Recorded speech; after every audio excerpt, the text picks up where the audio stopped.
प्रणाम साथियों, आज आपके सामने लेकर आया हूं बहुत ही इंपॉर्टेंट और interesting topic, DNA replication. DNA replication के अंदर क्या होता है? डीएनए रेप्लिकेशन इसको देखते हैं। डीएनए रेप्लिकेशन का मतलब है एक डीएनए की स्ट्रैंड है, राइट। इस स्ट्रैंड को हमने दो स्ट्रैंड में मतलब इसको डुप्लीकेट कर दिया।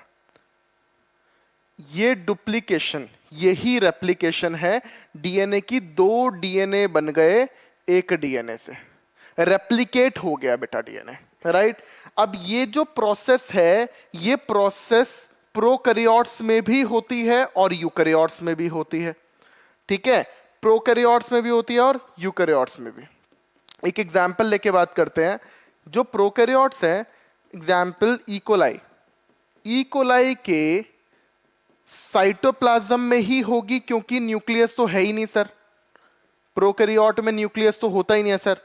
तो एनसीईआरटी लिखती है कि 20 मिनट के अंदर ये डिवाइड कर जाती है, 20 मिनट के अंदर ये डिवाइड कर जाती है। और आपको जानकर थोड़ा सा आश्चर्य होगा कि ये डीएनए रेप्लिकेशन के अंदर 18 मिनट लगा देती है और फिर अगला पूरा सेल डिवीजन में ये 2 मिनट लगाती है। कैन यू इमेजिन कि ये इतना मैक्सिमम टाइम इसके अंदर लगा दे रही है? इसका मतलब प्रोसेस इंपॉर्टेंट भी है और थोड़ा डिफिकल्ट भी है कि इतना बड़ा डीएनए, इतना कॉइल्ड डीएनए को खोलना, उसको रेप्लिकेट करना, इट्स अ टफ जॉब, ये टफ टास्क है। इसलिए मैक्सिमम टाइम सेल डिवीजन का यहां लगा। लेकिन अगर मैं यूकैरियोट्स में बात करूं तो ये न्यूक्लियस के अंदर होगा, क्योंकि हमारे अंदर तो न्यूक्लियस होता है, राइट। न्यूक्लियस में होगा और न्यूक्लियस के अंदर माइटोसिस, मत समझो, सेल डिवाइड करता है हमारा एक प्रोसेस के थ्रू, नाम है माइटोसिस, राइट। माइटोसिस जब होती है तो सबसे पहला फेज आता है जीवन फेज। जीवन फेज, जीवन फेज के अंदर सेल अपने आप को तैयार करती है, वो सारे प्रोटीन्स बनाती है जो डीएनए की रेप्लिकेशन के लिए जरूरी है।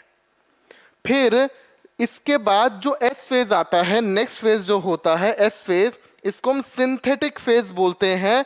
और इस सिंथेटिक फेज के अंदर, इस सिंथेटिक फेज के अंदर डीएनए अपने आप को रेप्लिकेट करता है, डीएनए का रेप्लिकेशन होता है। तो डीएनए के रेप्लिकेशन के लिए बहुत सारे एंजाइम्स जो चाहिए था वो यहां बन गए। इस फेज के अंदर रेप्लिकेशन हो रहा है। अब हमें पता चला कि डीएनए जो होता है वो सेमी कंजर्वेटिव होता है। हमें डीएनए का रेप्लिकेशन पढ़ना था। तो रेप्लिकेशन जब हम पढ़ने लगे तो उससे पहले कई सारी बातें दिमाग में थी। क्या थी वो बातें दिमाग में? ध्यान से देखिएगा। हमने बोला कि सेल, देखो डीएनए की डिस्कवरी हुई 1869 के अंदर और इसका स्ट्रक्चर पता चला फिर 1953 के अंदर। वॉटसन और क्रिक साहब ने डबल हेलिकल मॉडल दे दिया था। और इन्होंने जब वॉटसन और क्रिक ने ये स्ट्रक्चर दिया, वॉटसन और क्रिक ने ये स्ट्रक्चर दिया, साथ ही साथ ये भी बताया, इन्होंने एक आइडिया दिया कि डीएनए सेमी कंजर्वेटिव होता है। इसका क्या मतलब है सेमी कंजर्वेटिव का? सेमी कंजर्वेटिव का मतलब होता है कि एक स्ट्रैंड, ध्यान दीजिएगा, यहां पर अगर ये दो स्ट्रैंड है डीएनए की, ये दो स्ट्रैंड है डीएनए की, तो डीएनए कैसा होता है? डीएनए दोनों स्ट्रैंड अलग होंगी और नई स्ट्रैंड इसके ऊपर एक ये वाली बनी और एक ये वाली बनी। इसका मतलब है कि ये वाली जो स्ट्रैंड थी, ये वाली जो स्ट्रैंड थी, ये कैसी थी? ये ओल्ड स्ट्रैंड थी या ये पेरेंटल स्ट्रैंड थी, राइट। और इसके बाद ये वाली जो स्ट्रैंड बनी है ये न्यू स्ट्रैंड है या इसको हम डॉटर स्ट्रैंड बोलते हैं। तो इसका मतलब नया जो डीएनए बना है, ये जो न्यू डीएनए फॉर्म हुआ है, इसकी एक स्ट्रैंड कैसी? पुरानी, कंजर्व्ड है, और एक कैसी? नई बनी है। तो इसी नेचर को सेमी कंजर्वेटिव बोला गया कि एक स्ट्रैंड तो डीएनए में नई बनती है और एक स्ट्रैंड पुरानी रहती है। पहले बड़े सारे आए कि बहुत सारे साइंटिस्ट ने बोला कि डिस्पर्सिव हो सकता है, कि दोनों स्ट्रैंड नहीं बन जाए। तो बहुत सारे साइंटिस्ट हैं जिन्होंने बोला कंजर्वेटिव है, बहुत सारे साइंटिस्ट हैं जिन्होंने बोला सेमी कंजर्वेटिव है। सबसे ज्यादा जो माना गया वो सेमी कंजर्वेटिव नेचर को माना गया, और इसका सबसे पहले आइडिया दिया था वॉटसन और क्रिक ने। लेकिन बायो आइडिया के बेस पे नहीं चलती है, बायो को चाहिए क्या? Experimental proof. एक्सपेरिमेंटल प्रूफ दिया मेसेल्सन एंड स्टाल ने। इन्होंने बोला that DNA replication is semi conservative, है ना, और इन्होंने एक्सपेरिमेंटल प्रूफ दिया इसका, इन्होंने इसका प्रूफ दे दिया था। अब वो प्रूफ क्या था उस बात को हमें समझना है बेटा। ये जो प्रूफ था इसमें इन्होंने क्या बोला कि ये जो स्ट्रैंड है, इस स्ट्रैंड के अंदर नाइट्रोजनस बेसिस होते हैं। कुछ बात बता रहा हूं मैं आपको, नाइट्रोजन बेसिस होते हैं, नाइट्रोजनस बेसिस होते हैं, और उनके अंदर क्या होगा? नाइट्रोजन होगा। कौन सा नाइट्रोजन होगा सर? N14 होगा। ये जनरली होता है। हमने क्या किया, इसका एक हैवी आइसोटोप ले लिया अपने एक्सपेरिमेंट के लिए, मतलब मेसेल्सन एंड स्टाल ने ये एक हैवी आइसोटोप ले लिया एक्सपेरिमेंट के लिए, हैवी आइसोटोप ले लिया। ये हैवी आइसोटोप रेडियो एक्टिव नहीं है। अभी अभी आप एक्सपेरिमेंट हर्शियन चेस का पढ़कर आए हो, आप इसको एक्सपेरिमेंट के थ्रू, उसको एक्सपेरिमेंट से मत करना। ये वाला जो है ये हैवी आइसोटोप होता है, रेडियो एक्टिव नहीं होता ये सिर्फ हैवी आइसोटोप लिया हमने। इसके थ्रू हमने इस चीज को प्रूव किया कि डीएनए सेमी कंजर्वेटिव है। कैसे क्या उसको जानेंगे। तो हम इसको कैसे प्रूव कर पाएंगे, हमें इस डीएनए का पता चल जाएगा क्योंकि ये वाला हैवी है और ये वाला लाइट है, राइट। अब होगा क्या, जब हम इसको सेंट्रीफ्यूगेशन करेंगे, सेंट्रीफ्यूगेशन मतलब एक स्पीड पे इसको घुमाएंगे, स्पीड पे इसको घुमाएंगे, और जैसे हम घुमाएंगे तो सबसे भारी वाला नीचे बैठ जाएगा। ये रहा N15। थोड़ा सा भी तेज घुमा दिया, है ना, तो यहां पर क्या होगा, ये N14 भी आके नीचे ही बैठ जाएगा, क्योंकि ज्यादा अंतर नहीं है ना वेट में बहुत ज्यादा अंतर नहीं है। हमें कुछ ऐसा चाहिए था कि इतना थोड़ा सा अंतर भी, वेट का इतना थोड़ा सा अंतर भी पहचान पाऊं, इसलिए नॉर्मल सेंट्रीफ्यूगेशन तो मैं नहीं कर पाऊंगा। तो इनका क्या किया इन्होंने सीशियम क्लोराइड इन्होंने लिया, इन्होंने नॉर्मल सिंपल सेंट्रीफ्यूगेशन नहीं किया। इन्होंने क्या किया, इन्होंने इसके अंदर एक सॉल्यूशन CaCl का डेंसिटी ग्रेडियंट बना दिया बेटा, CaCl का डेंसिटी ग्रेडियंट बना दिया। इसका मतलब क्या है, जिसकी ज्यादा डेंसिटी वो नीचे, और ऊपर जाते जाते देखो यहां पे ज्यादा डेंस है, ऊपर जाते जाते कम डेंस है, यानी कि जिसका वेट ज्यादा होगा वो यहीं पे ही आएगा, एग्जैक्ट यहीं आएगा, कितनी भी तेज घुमा लो। जिसका वेट थोड़ा कम होगा वो यहां आएगा, जिसका वेट और कम होगा वो यहां आएगा। इन्होंने इस चीज को कंफर्म कर दिया कि वेट के बेसिस पर कितनी भी तेज घुमाओ, वो अपनी डेंसिटी जितनी जो ग्रेडियंट मेंटेन किया उसी डेंसिटी में अपने वेट के अकॉर्डिंग जाके एडजस्ट हो जाएगा। सबसे भारी वाला सबसे नीचे आएगा, फिर बीच वाला उससे ऊपर आएगा, और जो सबसे लाइटर होगा वो सबसे ऊपर आएगा। बात समझ में आई? तो इसलिए हमने नॉर्मल सेंट्रीफ्यूगेशन ना करके हमने सीशियम क्लोराइड वाला सेंट्रीफ्यूगेशन किया। अब इसको कैसे यूज करके कैसे पता लगाया, उस एक्सपेरिमेंट की बात करते हैं बेटा। तो इन्होंने क्या किया, ये कल्चर मीडिया लिया।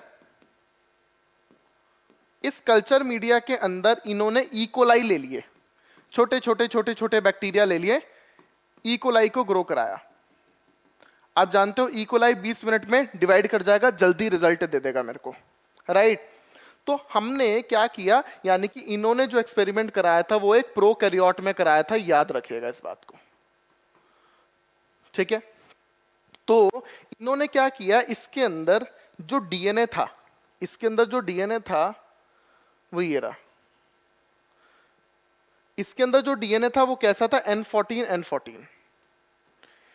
इन्होंने क्या किया, इसको कई जनरेशंस तक मीडियम में रखा N15 वाले, ठीक है, मेनी जनरेशंस, और बहुत जनरेशंस के बाद जब इस मीडियम में N15 वाला था, तो लास्ट में हमें पता चला कि अब ये जो है ये डीएनए, हैवी डीएनए आ गया हमारे पास, ये एक हैवी डीएनए आ गया। क्योंकि नया सारा के सारा डीएनए किससे बन रहा है? हैवी नाइट्रोजन से बन रहा है ना। जनरेशन आफ्टर जनरेशन 10 12 15 जनरेशन तक करा दिया, अब N14 खत्म ही हो चुका था, क्योंकि सारा नया जितना भी डीएनए बन रहा है, अगर 1000 स्ट्रैंड बनी तो सारी की सारी किससे बनी? N15 वाले से बनी। इसलिए ये डीएनए हमारे पास हैवी डीएनए आ गया। इन्होंने हैवी डीएनए ऑब्टेन कर लिया, राइट। ये हैवी डीएनए सब इकोलाई में ही है भाई, बाहर नहीं निकाला, सेल फ्री मीडियम में नहीं हो रहा है, सेल के अंदर ही हो रहा है। अब इन्होंने क्या किया, इन्होंने देखो ये एक हैवी लिया N15, ये एक हैवी डीएनए ले लिया, ये एक हैवी डीएनए ले लिया, इन्होंने हैवी डीएनए ले लिया, और इस हैवी डीएनए को अब आगे जब डिवाइड करेगा तो आप तो जानते हो कि ये दोनों स्ट्रैंड्स अलग होंगे, ठीक है। जिस मीडियम में अब मैं इसको ग्रो करवा रहा हूं वो मीडियम कैसा है जानते हो? N14 वाला है, NH4Cl लिया, ये N14 वाला मीडियम है। तो आप लोग जानते हो ये बात कि अगर दोनों स्ट्रैंड, ये दोनों स्ट्रैंड थी, दोनों स्ट्रैंड अलग हुई, कौन सी? N15 वाली, और जो नई चढ़ी है वो N14 वाली चढ़ी है, क्योंकि कल्चर मीडिया में तो N14 था, अब N14 वाले लिए होंगे। तो ये N14 और ये वाला N15। बात एकदम समझ में आ रही है? अब हुआ क्या होगा, ये वाला डीएनए को आगे फिर NH4Cl में कराया और यहां पर 14 वाला कल्चर मीडिया लिया, तो फिर ये दो स्ट्रैंड्स अलग हुई। देखो ये देखो, ये दो स्ट्रैंड्स अलग हो गई, ये नीचे वाली भी दो स्ट्रैंड्स अलग हुई होंगी,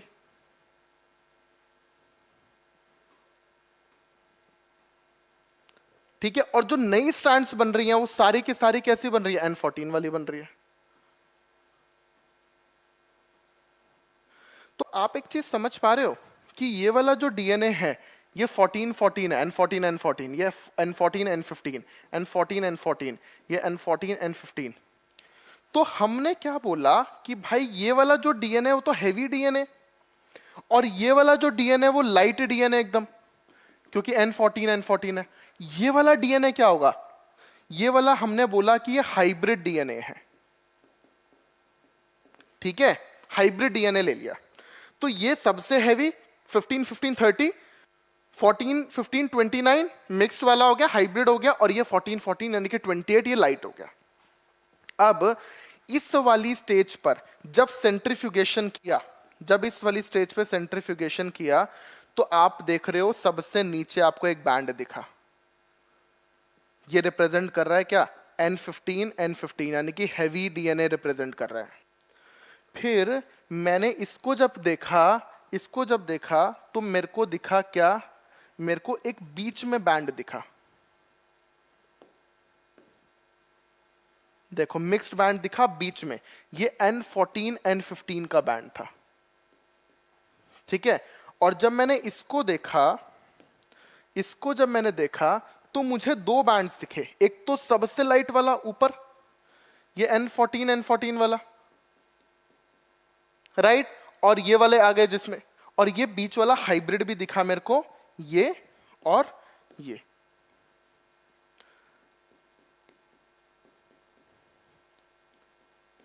आप मुझे एक चीज बताओ, अगर मैं अब जो मीडियम ले रहा हूं वो 14 वाला ले रहा हूं, हमने जो नाइट्रोजन लिया है वो 14 वाला लिया है, डीएनए कैसा लेता है? 15।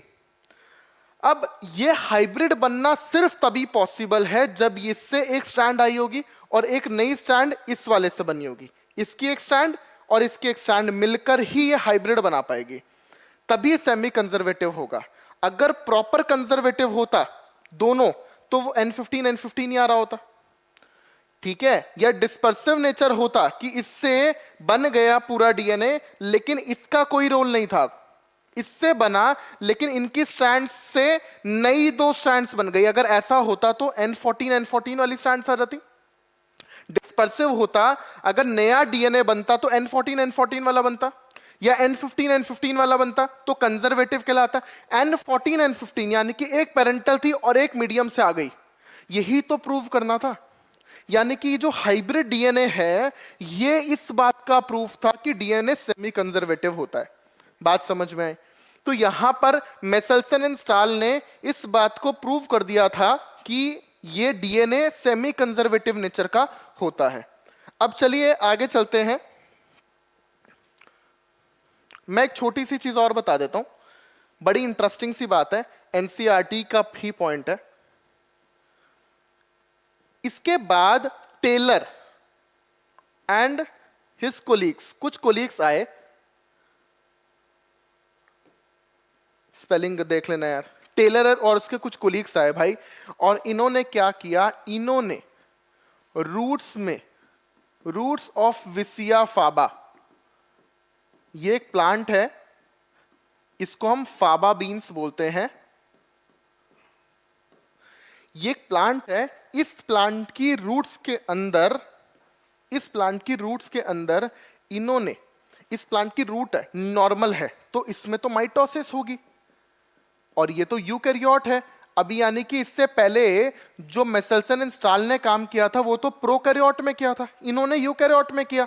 और इन्होंने क्या किया, इन्होंने रेडियो एक्टिव थाइमिडीन ले लिया, यानी कि यहां पर इन्होंने रेडियो एक्टिव लिया है, हैवी आइसोटोप नहीं लिया, रेडियो एक्टिव थाइमिडीन ले लिया। थाइमिडीन मतलब थाइमीन का nucleoside thymidine, radio active thymidine ले लिया।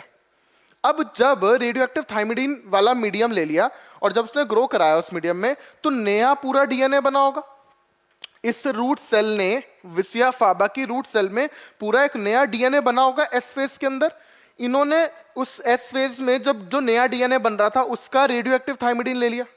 यानी कि अगर तुम्हारे अंदर 23 पेयर ऑफ क्रोमोसोम्स हैं तो उन 23 पेयर की 23 पेयर कॉपी बनी होंगी। 23 पेयर तो है तुम्हारे अंदर, 23 पेयर की कॉपी बनी होंगी। ऐसे ही इसमें जितने भी क्रोमोसोम्स हैं उन सबकी कॉपी बनी होगी, और जो कॉपी बनी होगी उसके अंदर रेडियो एक्टिव थाइमिडीन होगा, यानी कि वो चमकेगा। तो जब हमने उसके ऊपर फिल्म लगाई तो देखा आधे क्रोमोसोम चमक रहे थे। जब आधे क्रोमोसोम चमक रहे थे तो बोला गया कि टेलर साहब ने इस बात को प्रूव किया एट क्रोमोसोम लेवल कि आधे क्रोमोसोम चमक रहे हैं, इसका मतलब है कि डीएनए इज सेमी कंजर्वेटिव। तो अगर आपसे पूछे कि सबसे पहले किसने प्रूव किया था, मेसेल्सन एंड स्टाल ने। अगर आपसे कोई पूछे कि क्रोमोसोम लेवल पे किसने किया था तो टेलर नाम दीजिएगा। क्लियर है? चलो एक सवाल करते हैं। An E. coli with hybrid DNA was allowed to grow in a culture medium containing light isotope of nitrogen. ठीक है, एक E. coli है, E. coli के अंदर डीएनए कैसा है, हाइब्रिड है, ठीक है, एक N14 ले लो और एक N15 ले लो, और was allowed to grow in a culture medium light isotope जहां पर लिया है, यानी कि ये वाला लिया है NH4Cl और N14 वाला लिया है, ठीक है। After second generation find out percentage of light, hybrid and heavy. देख लेते हैं। देखो पहले यहां पर एक चीज और लिखती है एनसीईआरटी भाई, यहां पर इसको इस तक होने में पहली जनरेशन है, ये फर्स्ट जनरेशन आई, ये सेकेंड जनरेशन आ गई इसकी। तो फर्स्ट जनरेशन में कितना समय लगा, 20 मिनट लगेगा, और सेकंड में लगेगा 40 मिनट। ये 40 मिनट ऐसे मत सोचिएगा कि इसको और इसको दोनों को मिला के 40 मिनट लिख रहा है। एनसीईआरटी लिख रही है कि 40 मिनट का मतलब है इस 20 को मिला के और इधर के जो 20 है उसको मिला के 40 है। ध्यान से समझिएगा बात को। यानी कि यहां वाले 20 मिनट्स में डिवाइड कर गया, फिर 20 मिनट में डिवाइड किया, तो नेक्स्ट सेकेंड जनरेशन 40 मिनट बाद आई, ऐसा कहना चाह रहा है एनसीईआरटी। क्लियर है बात? चलो अब यानी कि यहां पर इसको रख दिया, पहली जनरेशन आएगी आपकी, पहली जनरेशन में क्या होगा आप जानते हो कि ये दोनों अलग हो जाएंगे, ये दोनों अलग हो गए N14 N15, और नया वाला क्या आया, सिर्फ N14 आया, ठीक है। अब फिर इसको N14 में रखा गया, NH4Cl और N14 वाला लिया, तो फिर क्या होगा, इन दोनों स्ट्रैंड्स अलग हुई,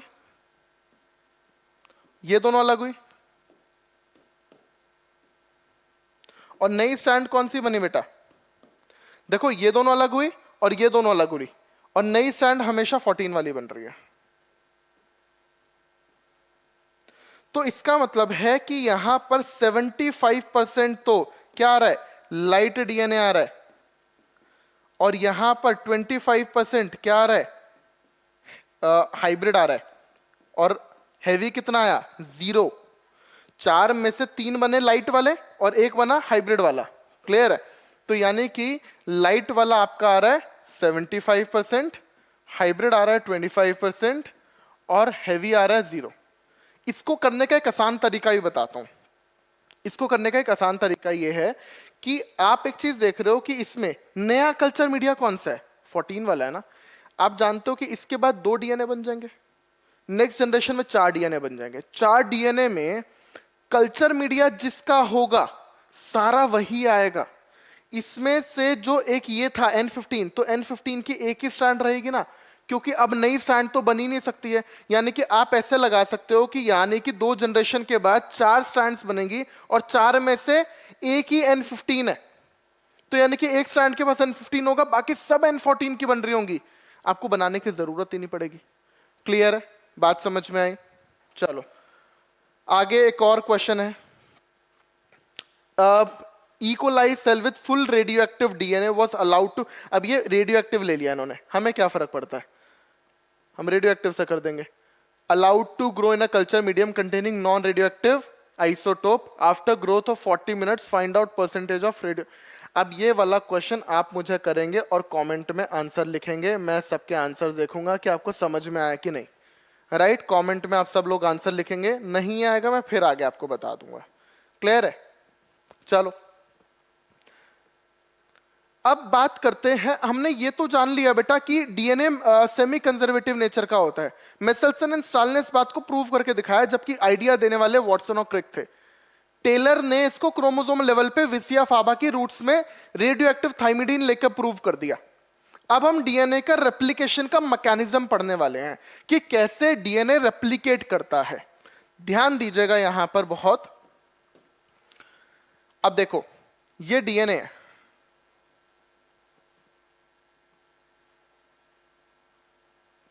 राइट?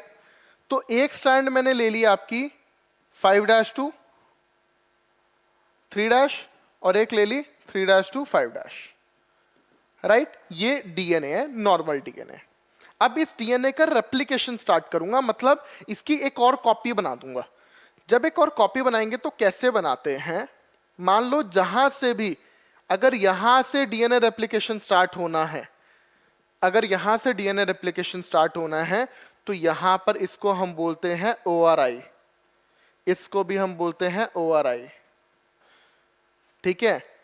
इसको ORI बोलेंगे, मैं एक ही लिख देता हूं। इसको हम बोलेंगे ORI। ORI होता है origin of replication, origin of replication. ठीक है? यहां से रेप्लिकेशन स्टार्ट होगी। तो यहां पर जब रेप्लिकेशन स्टार्ट होगी तो यहां पर एक एंजाइम आता है, और ये एंजाइम होता है निक। एक छोटा सा कट मारेगा, ठीक है? आपको नहीं, छोड़ दो आप उस चीज को। आप ऐसा समझो कि सबसे पहले एक एंजाइम आएगा, सबसे पहला एंजाइम होगा हेलिकेज। हेलिकेज, H से हेलिकेज, और ये H बॉन्ड तोड़ेगा। ध्यान से समझना, ये हेलिकेज आया, इसको हमने बोला अनवाइंडेज। ये क्या करता है? ये हेलिकेज आके यहां पर लग गया, यहां पर लग गया, और होता क्या है इसके बाद यहां पर ये ऐसे,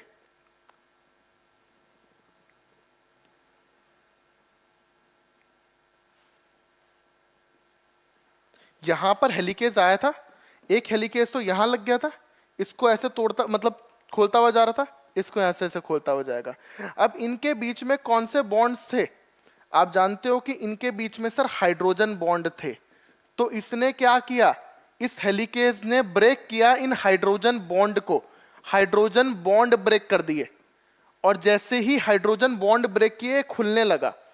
ये यहां से जाके ब्रेक करता जा रहा है और ये यहां से ब्रेक करता जा रहा है, राइट? और जैसे ये दोनों एक दूसरे को मतलब ये खोलते जा रहे हैं तो ये पूरा बनता है रेप्लिकेशन बबल। ये बना रेप्लिकेशन बबल। अब ये जब रेप्लिकेशन बबल बनता है तो यहां पर भी सेम काम होगा, यहां पर भी सेम काम होगा। ठीक है, तो मैंने इसका आधा पार्ट, इतना पार्ट को लिया, इतना पार्ट को लिया और ऐसे करके देखा, तो मैंने देखा क्या,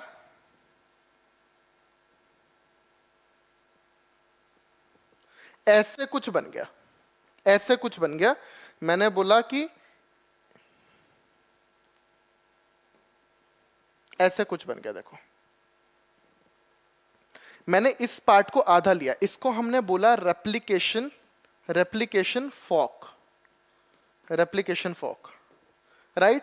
तो एक जो थी ये वाली 5' to 3' है और ये है 3' to 5', राइट, एकदम क्लियर है। तो यानी कि इस रेप्लिकेशन बबल से, एक रेप्लिकेशन बबल से एक ये फॉक और एक फॉक, दो फॉक बनेंगी। और सबसे पहला एंजाइम आया हेलिकेज, जो यहां पर लगा हुआ है, जो इसको तोड़ता जा रहा है, इनके हाइड्रोजन बॉन्ड तोड़ता जा रहा है। ये हाइड्रोजन बॉन्ड तोड़ता जा रहा है और इसको अनवाइंडेज भी बोलता है, अनवाइंड करता जा रहा है। अब जैसे ये हाइड्रोजन बॉन्ड तोड़ेगा तो ये तो बहुत ही क्लोज प्रॉक्सिमिटी में होंगे ना, ये वापस से बॉन्ड बना लेंगे। इसका मान लो ये ए था, इसके सामने ये टी था, इसके जी था, इसके सामने ये सी था, तो ये दोनों तो वापस से बॉन्ड बना लेंगे। ये वापस से बॉन्ड बना लेंगे तो बॉन्ड ना बना पाए तो एक एंजाइम और आया जो यहां पर आके इसको ऐसे इस सिंगल स्ट्रैंड से अटैच हो गया, जो इनका रीएसोसिएशन नहीं होने दे रहा, वापस से ये रीएसोसिएशन नहीं होंगी। इस एंजाइम को मैंने बोला सिंगल स्ट्रैंडेड बाइंडिंग प्रोटीन। ठीक है, मेरा दूसरा एंजाइम कौन सा आया, ये मेरा सेकंड एंजाइम आया सिंगल स्ट्रैंडेड बाइंडिंग प्रोटीन, जो कि क्या कर रहा है, प्रिवेंट रीएसोसिएशन, रीएसोसिएशन ऑफ टू स्ट्रैंड्स। ये जो दो स्ट्रैंड्स अलग हुई हैं इनका रीएसोसिएशन को प्रिवेंट करेगा, दोनों जगह बाइंड कर जाएगा और रीएसोसिएशन को प्रिवेंट करेगा। इसका पूरा नाम मैं लिख देता हूं, सिंगल स्ट्रैंड से बाइंड करने वाला प्रोटीन। ठीक है, सिंगल स्ट्रैंड से बाइंड करने वाला ये प्रोटीन है, दूसरा ही है। फिर क्या होगा, आप एक चीज समझते हो कि यहां पर ऐसे अगर मैं बात करूं तो जैसे जैसे खोलता जाएगा यहां पर ऐसे बहुत सुपर कॉइलिंग हो जाएगी।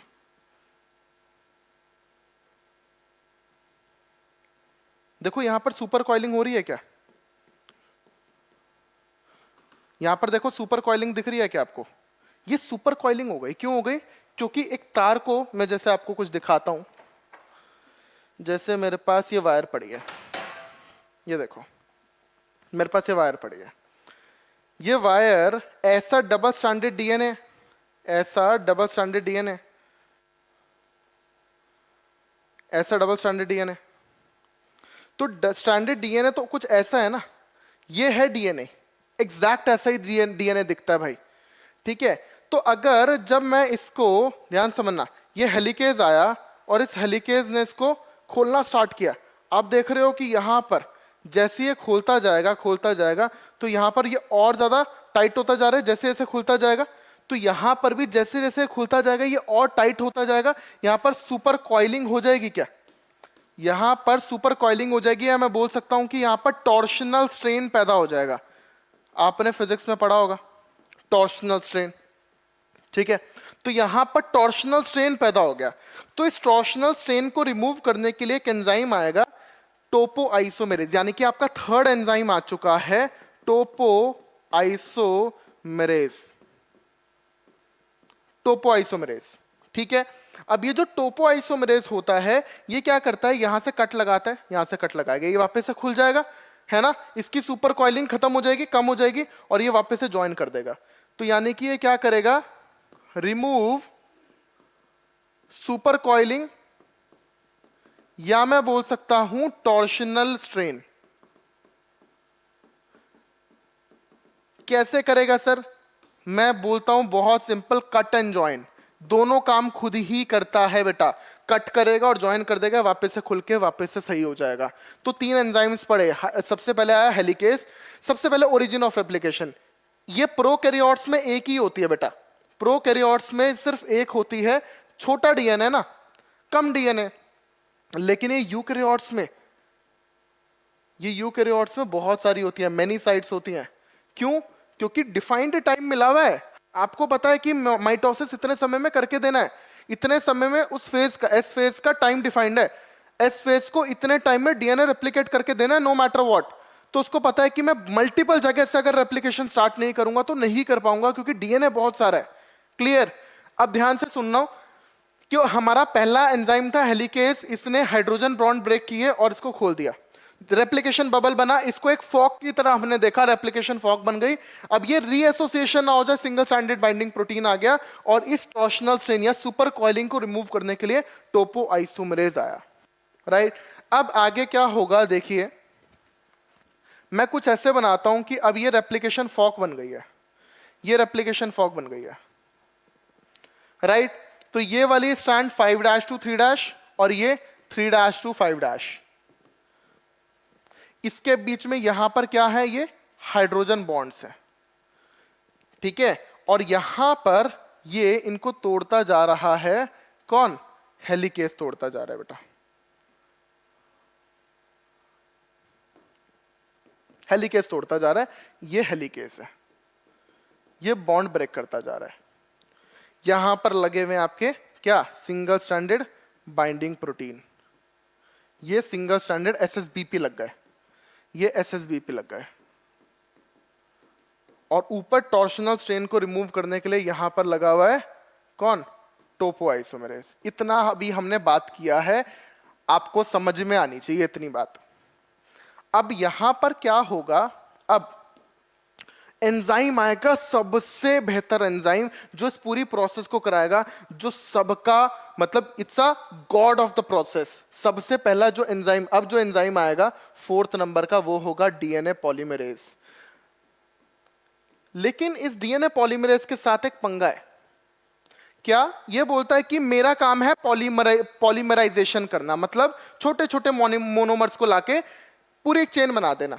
भाई डीएनए की स्ट्रैंड किसकी बनी है? न्यूक्लियोटाइड की। ये बोलेगा मैं हर न्यूक्लियोटाइड को लेकर आता जाऊंगा और पूरी एक न्यूक्लियोटाइड की लंबी स्ट्रैंड बना दूंगा। इसलिए मेरा नाम पॉलीमरेज है, क्योंकि मैं डीएनए की चेन बनाता हूं, डीएनए के पॉलीमर बनाता हूं छोटे छोटे न्यूक्लियोटाइड यानी कि मोनोमर से। ठीक है? तो यानी कि ये जो काम है, ये बोलता है कि पहले मैं नहीं कर पाऊंगा, मेरे को पहले आप ये काम करके दिखाओ।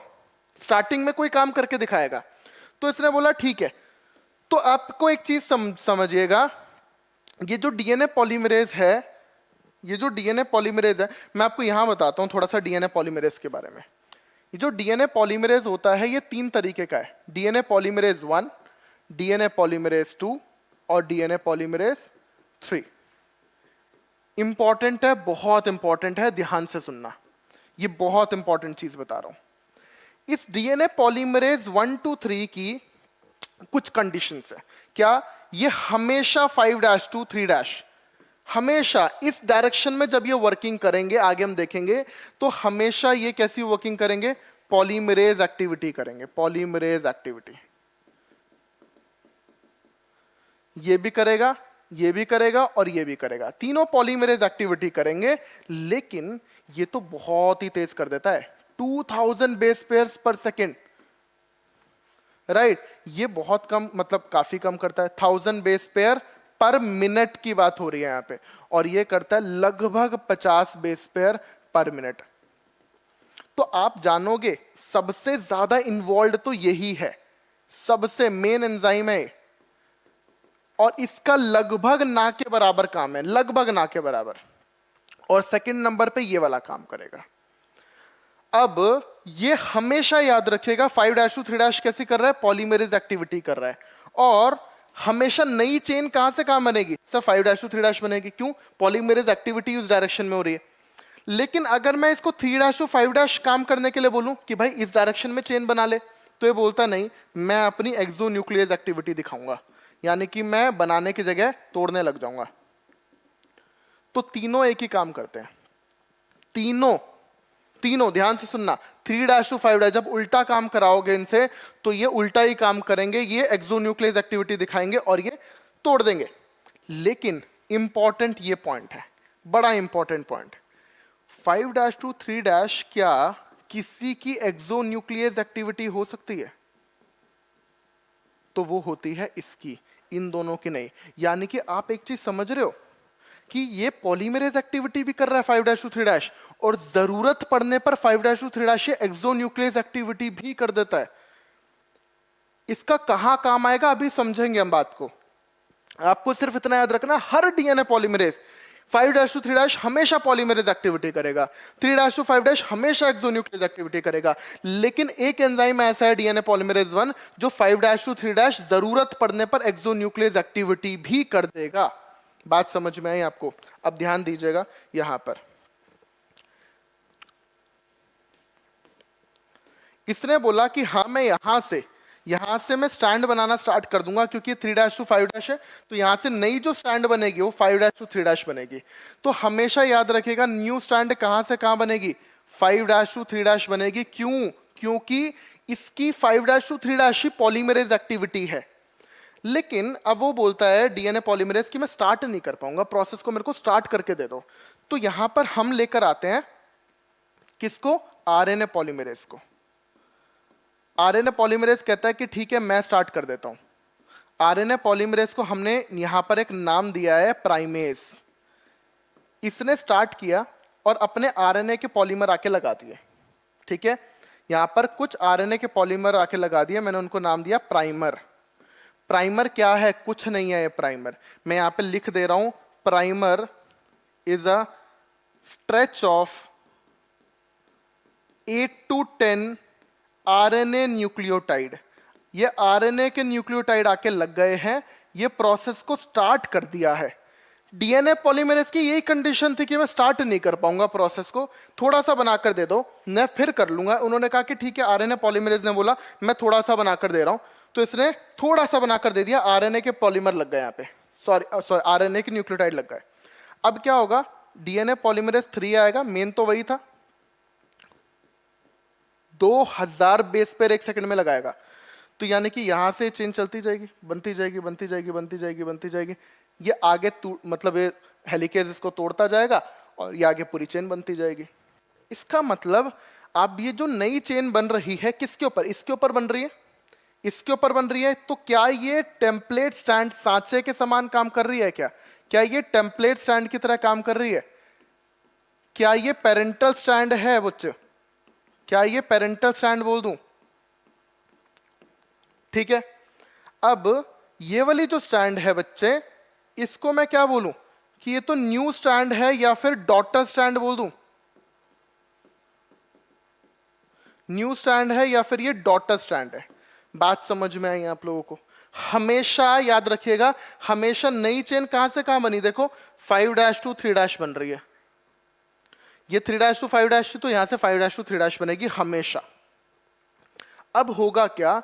अब फिर आएगा यहां पर भी बनानी है दूसरी चेन, क्योंकि डीएनए रेप्लिकेशन कैसा प्रोसेस है? बाई डायरेक्शनल, दोनों डायरेक्शन में होता है, बाई डायरेक्शनल प्रोसेस है। बाई डायरेक्शनल का मतलब क्या है? एक ऐसे जा रहा है तो दूसरा कैसे जाएगा? यहां से नहीं स्टार्ट होगा। क्यों? क्योंकि यहां से 3' to 5' तो जाता ही नहीं है ना, 3' to 5' तो यहां पे जाएगा ही नहीं, 3' to 5' यहां पे जाएगा ही नहीं। हमेशा यहां पर अब आएगा प्राइमर लगेगा, प्राइमेज आएगा, प्राइमर लगाएगा यहां पर और यहां पर एक चेन बनेगी लंबी ऐसे 5' to 3'। बात समझ में आई आप लोगों को? अब आप बोलोगे सर एक चीज बताओ, फिर ये ऊपर और जाएगा, यहां से खुल गया, यहां तक पहुंच गया, फिर ये जब और ऊपर जाएगा तो यहां से खुल जाएगा, डीएनए यहां से खुल गया। अब जब डीएनए यहां से खुला तो फिर ये वाला गैप तो रह जाएगा, ये वाली तो ऊपर चढ़ जाएगी। एग्जाम्पल, यहां से जब ये यहां से हेलिकेज और ऊपर चला गया, यहां पर चला गया, तो यहां पर क्या होगा? ये यहां तक पहुंच गया था, ये वाला यहां तक पहुंच गया था, ये क्या होगा? ये और ऊपर चला जाएगा। लेकिन ये यहां से जो यहां जा रहा था, ये वाला गैप तो रह गया, ये वाला तो गैप रह जाएगा ना। फिर क्या करना पड़ेगा? फिर यहां पर नया प्राइमर लगाना पड़ेगा, फिर यहां पर चेन चलानी पड़ेगी। फिर जब और खुलेगा फिर वहां पे एक नया प्राइमर लगाना पड़ेगा, फिर चेन खुलेगी। तो यानी कि इस प्रोसेस में एक तो क्या होगा, यहां पर बड़ी सारी बार प्राइमर लगेगा, यहां पर बड़ी सारी बार प्राइमर लगेगा, यानी कि ये लगा, फिर यहां पर प्राइमर लगेगा, ऐसे कुछ फ्रेगमेंट्स में बनेगी। यस और नो? क्योंकि आप फिर से सोचो, यहां पर ये ऐसे ऐसे ऐसे ये फॉग बना हुआ है, तो यहां पर ये प्राइमर लगा और यहां से इसे डायरेक्शन में चला गया, फिर ये और खुला और खुला और खुला, तो उस डायरेक्शन में जा रहा था ना, फिर यहां पे फिर प्राइमर लगा के फिर करना पड़ेगा, फिर खुलेगा फिर प्राइमर लगाना पड़ेगा, लेकिन यहां पर नहीं लगाना पड़ रहा, क्योंकि यहां से जैसे ये खुलता जा रहा है, ऊपर बॉन्ड टूटते जा रहे हैं, ये ऊपर जाता जाएगा। लेकिन ये जैसे ऊपर जाता जाएगा तो यहां पर नया प्राइमर लगेगा, फिर ऊपर नया प्राइमर लगेगा, फिर आगे होगा। क्यों? क्योंकि ये 5' to 3' आ रहा है, ये 5' to 3' आ रहा है, ये 5' to 3' आ रहा है, हमेशा नई स्ट्रैंड 5' to 3' ही जाती है। तो यानी कि यहां पर तो बहुत सारे प्राइमर लग गए। ऐसे ये भी नई स्ट्रैंड है, ये सांचे के समान काम कर रही है, टेम्पलेट स्ट्रैंड है। ये जो नई स्ट्रैंड है, क्या ये स्ट्रैंड डिसकंटीन्यूअस नहीं दिख रही है तुम्हें? ये डिसकंटीन्यूअस स्ट्रैंड है, तो क्या ये डिसकंटीन्यूअस है तो ये वाली कॉन्टिन्यूअस है? तो यस, ये वाली कॉन्टिन्यूअस स्ट्रैंड है। ठीक है, ये वाली डिसकंटीन्यूअस स्ट्रैंड है, पहली बात। दूसरी बात, ये वाली जो स्ट्रैंड है बेटा, क्या ये लैग, ये देखो लीड करती हुई जा रही है ऊपर, और ये पीछे, इट इज लैगिंग बिहाइंड, है ना? तो ये इसको बोलते हैं लैगिंग स्ट्रैंड, लैगिंग स्ट्रैंड। और इसको बोलते हैं कि ये लीड करती हुई जा रही है, तो इसका नाम है लीडिंग स्ट्रैंड। बात समझ में आई आप लोगों को? तो बड़े सारे नाम हैं। अच्छा, एक जापानी साइंटिस्ट थे, उन्होंने सबसे पहले इस चीज को, इन फ्रैगमेंट्स को पहचाना, तो उनके नाम पे सम्मान देते हुए इनको एक नाम और दिया, ओकाजाकी फ्रैगमेंट्स। ओकाजाकी साइंटिस्ट का नाम है। तो हुआ क्या बेटा, सबसे पहले हेलिकेज आया, हाइड्रोजन बॉन्ड तोड़े, फिर आया सिंगल स्ट्रैंडेड बाइंडिंग प्रोटीन जिसने रीएसोसिएशन को प्रिवेंट किया, फिर आया बिल्कुल ठीक टोपोआइसोमरेज जिसने टॉर्शनल स्ट्रेन सुपर कॉइलिंग को रिमूव किया, फिर आया प्राइमेज यानी कि आरएनए पॉलीमरेज, लगाया प्राइमर, फिर आया डीएनए पॉलीमरेज 3, आके पूरी चेन बना दी। अभी तक यही हुआ। नेक्स्ट क्या होगा, मान लो, अब देखो, आप बोलोगे सर ये तो आरएनए के प्राइमर लग गए, यहाँ पे आके आरएनए के न्यूक्लियोटाइड लगे, इन सब आरएनए के न्यूक्लियोटाइड को रिमूव भी तो करना पड़ेगा। तो यहां ये इन सब को रिमूव करने के लिए इन सब प्राइमर्स को रिमूव करेगा, इन सब प्राइमर्स को रिमूव करेगा, रिमूवल यानी कि exonuclease activity. Exonuclease activity 5' to 3' किसकी हो रही थी? जरूरत पड़ने पर 5' to 3' एक्सोन्यूक्लियस एक्टिविटी कौन कर रहा था? जरूरत पड़ने पर DNA polymerase 1 5' to 3' exonuclease activity कर रहा था, देखो, और बाकी कोई नहीं कर पा रहा था। तो यानी कि इसकी यही बात की वजह से ये क्या कर पाता है, ये रिमूव कर पाता है प्राइमर को, क्योंकि इसकी एक्सोन्यूक्लियस एक्टिविटी है, ये प्राइमर को रिमूव कर देगा। ठीक है, इसने प्राइमर को रिमूव किया और यहां पर आके क्या लगा दिए, डीएनए के पॉलीमर्स लगा दिए, सॉरी डीएनए के न्यूक्लियोटाइड्स लगा दिए। इसने रिमूव किया प्लस प्लस डीएनए के न्यूक्लियोटाइड्स लगा दिए। सर ये सारा काम किसने किया? मैं बोलता हूं कि सारा काम करने वाला, प्राइमर्स हटाना, डीएनए के न्यूक्लियोटाइड्स आके लगाना, ये सारा काम डीएनए पॉलीमरेज 1 का है। क्यों? सर ये डीएनए के न्यूक्लियोटाइड लगाना, इसका मतलब ये कैसी एक्टिविटी? Polymerase activity. ये 5' to 3' पॉलीमरेज एक्टिविटी भी करता है, और ये 5' to 3' जरूरत पड़ने पर एक्सोन्यूक्लियस भी करता है, यानी कि इन प्राइमर को निकाल के वापस से डीएनए के न्यूक्लियोटाइड लाके लगा देगा। ये पावर रखता है ये बात। ठीक है, देखो ये कर रहा है। दूसरा, अब ध्यान दीजिएगा, दूसरा एक काम और करता है। मान लो यहां पर थाइमीन था और यहां पर एडेनिन आना चाहिए था, एटी के साथ बॉन्ड करेगा, लेकिन यहां पे थाइमीन ही आ गया, गलत लग गया ना, गलत बेस पेयर लग गया, गलत न्यूक्लियोटाइड लग गया। तो ये डीएनए पॉलीमरेज 1 इसको निकाल के प्रूफ रीडिंग करता हुआ चलेगा पीछे से, इसको निकाल के फिर दोबारा नया अच्छा वाला लगा देगा, मतलब ए लगा देगा, करेक्ट कर देगा उसको। यानी कि ये डीएनए पॉलीमरेज 1 साथ ही साथ प्रूफ रीडिंग करता हुआ भी चलेगा, प्रूफ रीडिंग भी करेगा। इसकी एब्सेंस में ऐसा बोला जाता है प्रूफ रीडिंग डीएनए पॉलीमरेज 2 भी कर देता है, लेकिन आप मानकर चलेंगे डीएनए पॉलीमरेज 1 ही प्रूफ रीडिंग भी करेगा। अगर यहां पर कोई गलत लग गया तो प्रूफ रीड करता हो जाएगा, उसको निकालेगा और सही वाला लाके लगा देगा। बात समझ में आई? गलती होने का चांस ही नहीं है कोई। भाई 2000 बेस पेयर एक सेकंड में लग रहे हैं तो गलती हो सकती है, लेकिन हो भी गई तो डीएनए पॉलीमरेज 1 संभाल लेगा, म्यूटेशन नहीं होने देगा।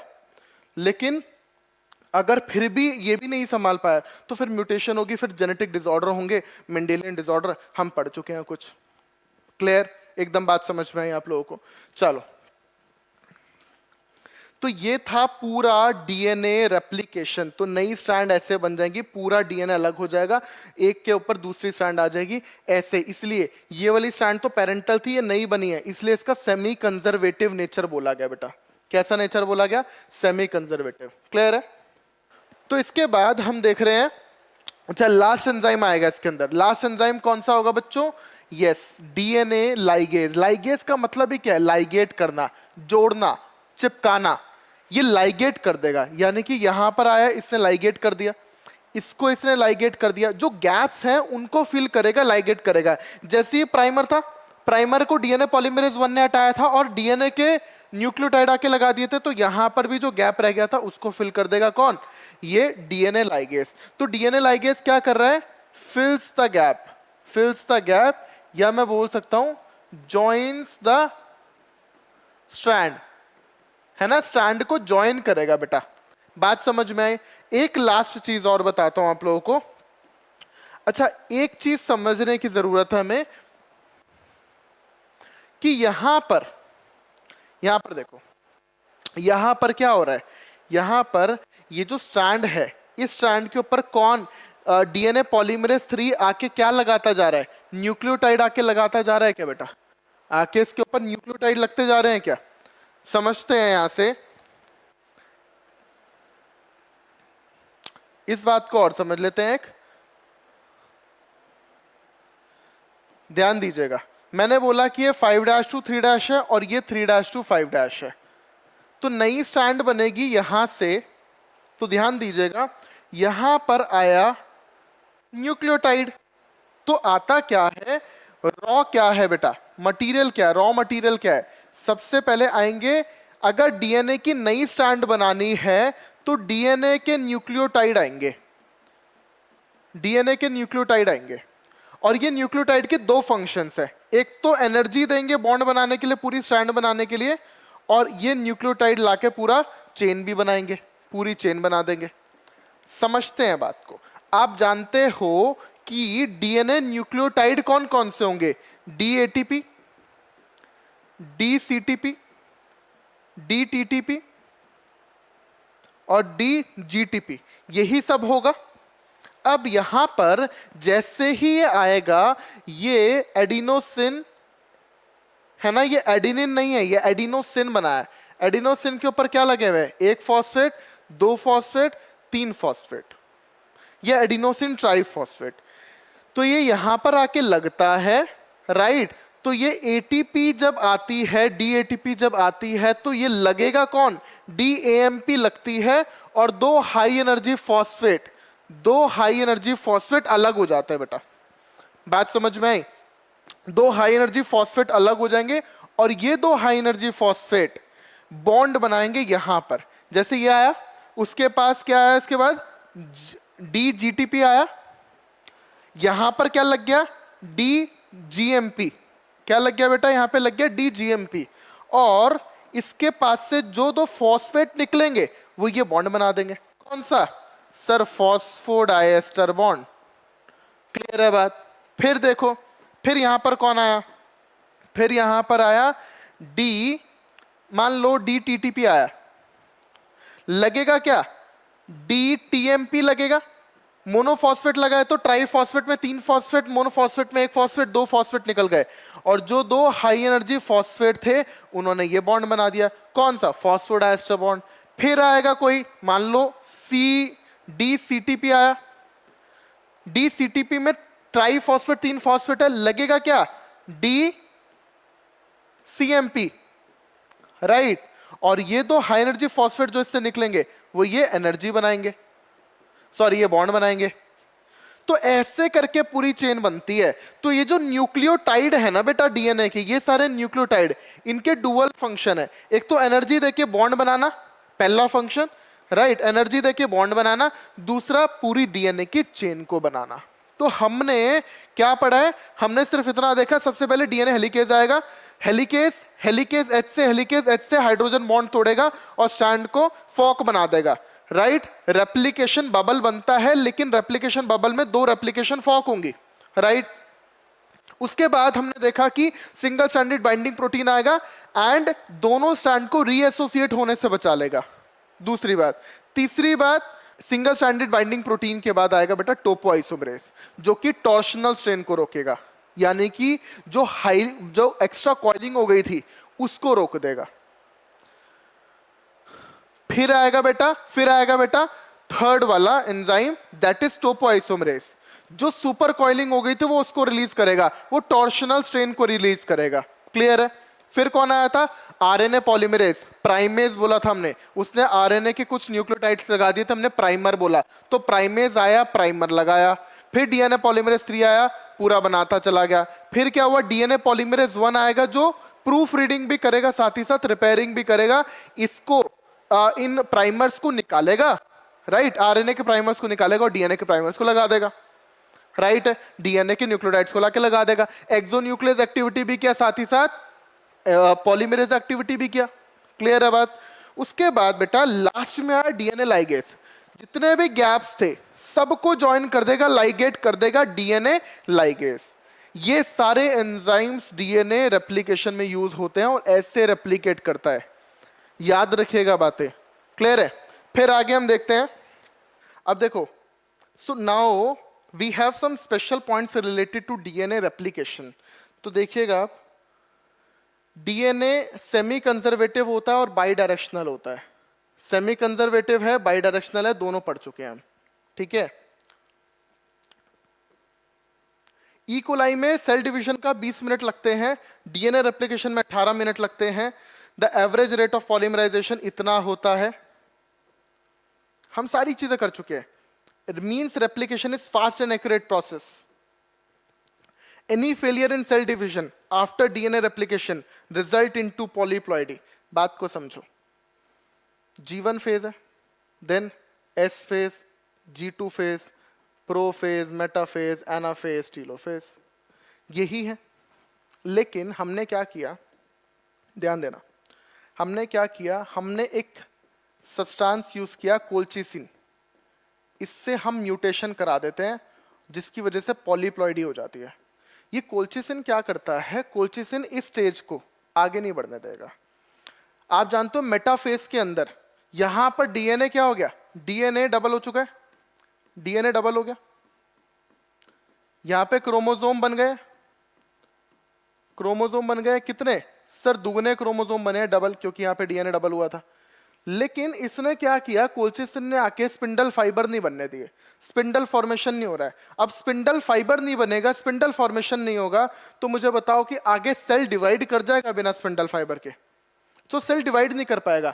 तो ये क्या करता है, कोल्चिसिन आगे सेल डिवीजन, इसको मेटाफेज में रेस्ट कर देगा, आगे सेल डिवीजन नहीं हो पाएगी। अब सेल डिवाइड नहीं करा, सेल ऐसे ही रह गया, सेल के पास क्या है, दुगने क्रोमोसोम्स है, यानी कि पहले अगर 23 यानी कि 46 थे, 23 पेयर या 46 थे, अब 92 है, यानी कि पहले अगर वो 2n था अब वो 4n है। सेल तो डिवाइड किया ही नहीं, सेल डिवाइड नहीं किया, जिसकी वजह से क्या हो गया, पॉलीप्लॉइडी हो गई क्या, ठीक है। तो इसने यही बोला, any failure in cell division after DNA replication results into polyploidy. तो बेटा हमने पढ़ लिया ये कुछ स्पेशल पॉइंट देखे रेप्लिकेशन के ऊपर। अब चलो आपको एक इंटरेस्टिंग सी वीडियो दिखाता हूं इसके ऊपर, इस वीडियो को समझते हैं। देखो आपको इस वीडियो में ये डीएनए दिख रहा है, डीएनए ऐसा कॉइल्ड है, देखो हर जगह पे डिस्टेंस सेम दिख रहा है क्या आपको, हर जगह पे डिस्टेंस सेम है, राइट।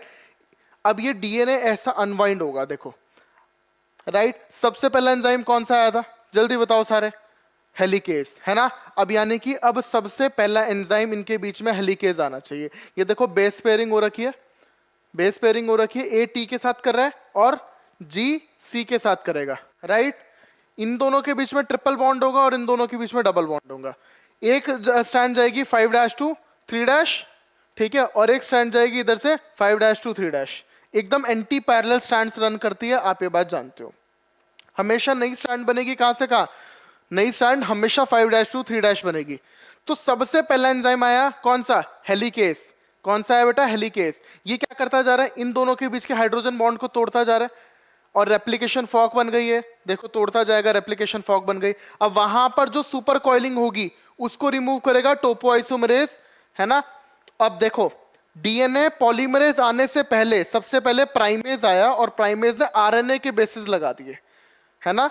सबसे पहले आरएनए के बेसिस लगाया, इसने प्राइमर लगा दिया। Primer is nothing but a stretch of 8 to 10 RNA nucleotides. अब डीएनए पॉलीमरेज आ जाएगा क्योंकि अब ये वर्क कर पाएगा। कौन सा, डीएनए पॉलीमरेज 3।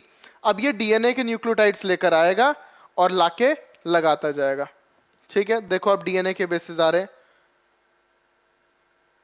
आके लगते जा रहे हैं, ये पूरा आगे चलता जाएगा चलता जाएगा। नई स्ट्रैंड देखो 5' to 3' बनती जा रही है, क्लियर है, आपको दिख रहा है पूरा वीडियो में। ऐसे पूरी नई स्टैंड बनती जाएगी। जो ये स्टैंड बन रही है कॉन्टिन्यूअस स्टैंड बन रही है, ये लीडिंग स्टैंड है बेटा।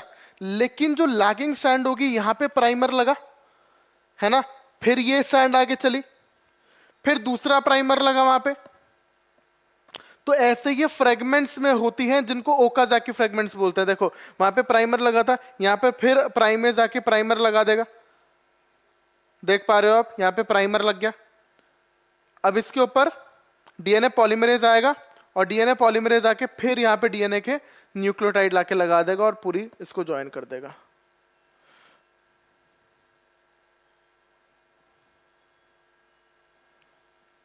फिर प्राइमर लगेगा, है ना, प्राइमेज आएगा, फिर प्राइमर लगाएगा और फिर आके ज्वाइन कर देगा,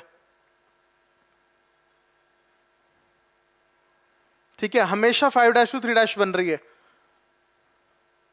अब ध्यान से सुनना, अब आरएनए के प्राइमर को रिमूव करने के लिए डीएनए पॉलीमरेज 1 आया था जिसकी एक्सोन्यूक्लियस एक्टिविटी थी। देखो इसने एक्सोन्यूक्लियस एक्टिविटी की, फिर डीएनए पॉलीमरेज 1 ने आके डीएनए के न्यूक्लियोटाइड्स आके लगा दिए, क्लियर है।